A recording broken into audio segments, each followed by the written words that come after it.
Yeah, here. Basically, what you've got with these are more layers to peel through.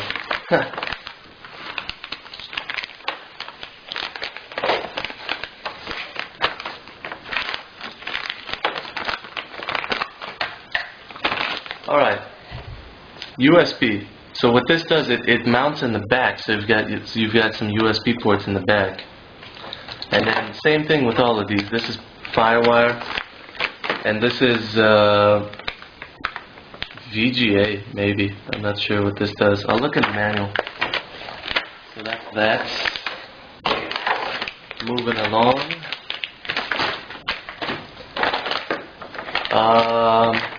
Various cables.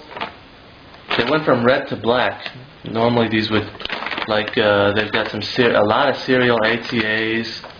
One for the floppy, one for like an IDI drive, which is, for me, it's going to be the DVD drive. Don't really need to open it. Pretty simple. And then Molex to serial ATA. I think that's what that is. Cool. Cool. Very cool. Yeah. Okay, well, that's that.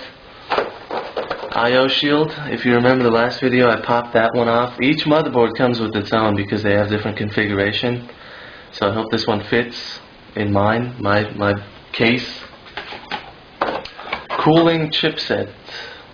Chipset cooling. Fan. Little fan that goes on the chipset to cool. That's useful. Not being sarcastic, it actually is really useful. SLI bridge for when you're running SLI. And the board itself. Wow, this is sleek. Try to take it out real slow.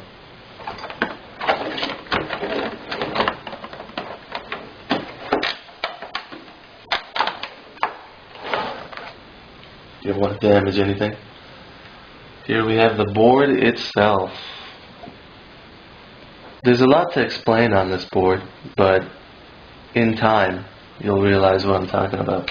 So let's just keep moving on for now. And then as I'm installing, I'll just go through, oh, here, this goes here, that goes there, etc., etc. Now what I'm going to do is, this was a suggestion by a friend of mine. I don't know if he wants to be mentioned, but I'll just call him B. So what a suggestion was, I'm going to take a large piece of foam, put it under that, and then see, it doesn't come with anti-static film, so that's going to be difficult. Well, I'm going to take a large piece of foam and then maybe put it on top of this or something.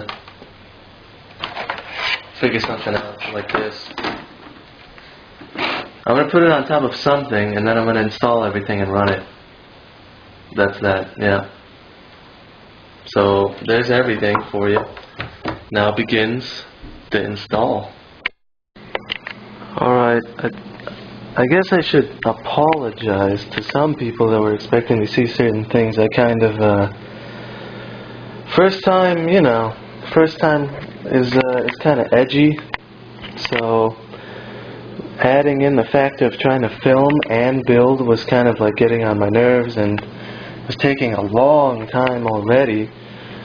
So I kind of had to skip a bunch of stuff, but I don't know. I guess later on I might take something apart and make videos of it again.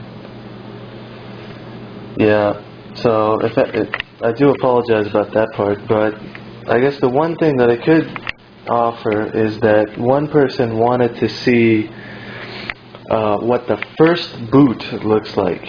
Now, this is the first boot. I don't know if it's going to turn on or off.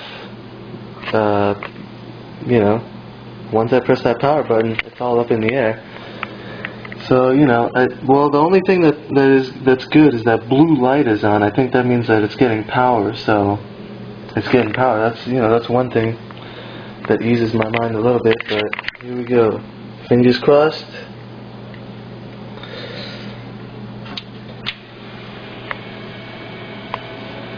Screen.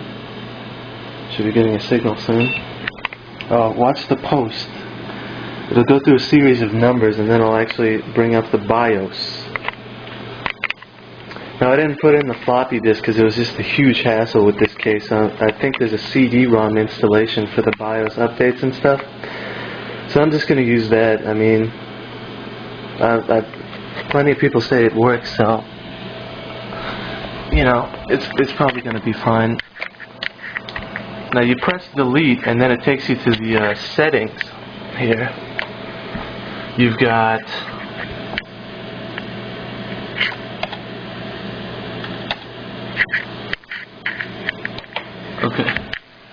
You've got standard CMOS features, advanced BIOS features, chipset features, a bunch of stuff.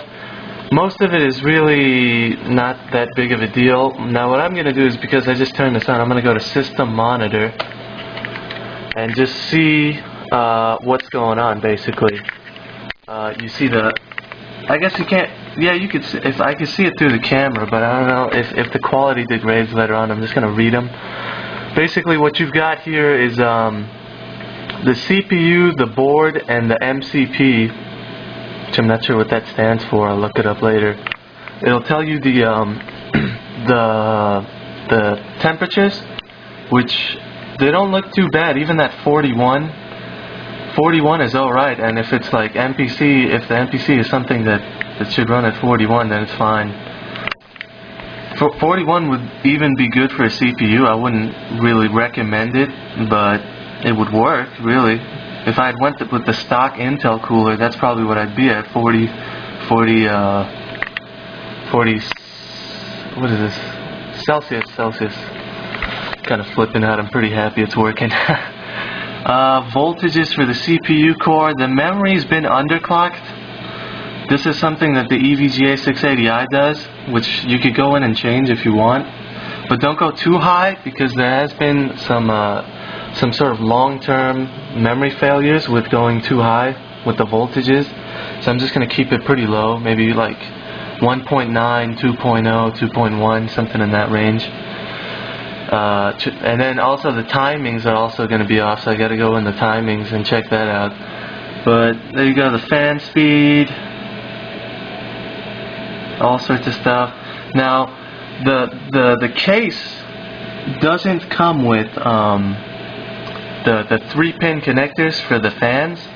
What you got to do, which is kind of annoying but not so bad, is you got to open the case, and there's these little switches, tiny switches that you flip for different settings.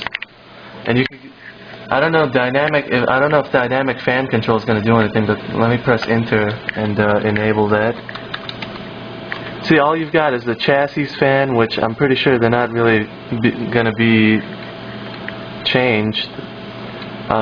Various different fans, really, no big deal. I'm pretty sure MCP is the chipset on the motherboard, but I'm not that sure. The north-south bridge, or north bridge. See, here we go again. I'm so flipping out. It's working great, but north bridge chipset.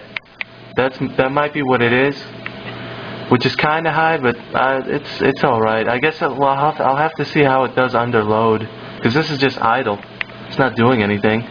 You gotta like run stress tests, run games, things like that. Blue LEDs. So you gotta run those kinds of things, and then you'll realize what's going on. You'll realize if your temperatures are good or bad. You gotta go and change something, you know. So let me start the Windows installation. Just turn this off real quick. Alright, before I get this the speaker thing going, look at the size of the manual that comes with. It's thicker than the keyboard. It's pretty thick, but to be fair, that's mostly because it has a lot of languages, just so many languages. So there's your good international headphones right there, in case anybody was wondering. Logitech Z4 speakers. Now, I only got the 2.1. Left, right, that's 2, and then 0.1 is the subwoofer. There's a wired remote. I didn't know about that. Because I chose it because, you know, I already have a home theater set up. So why would I want more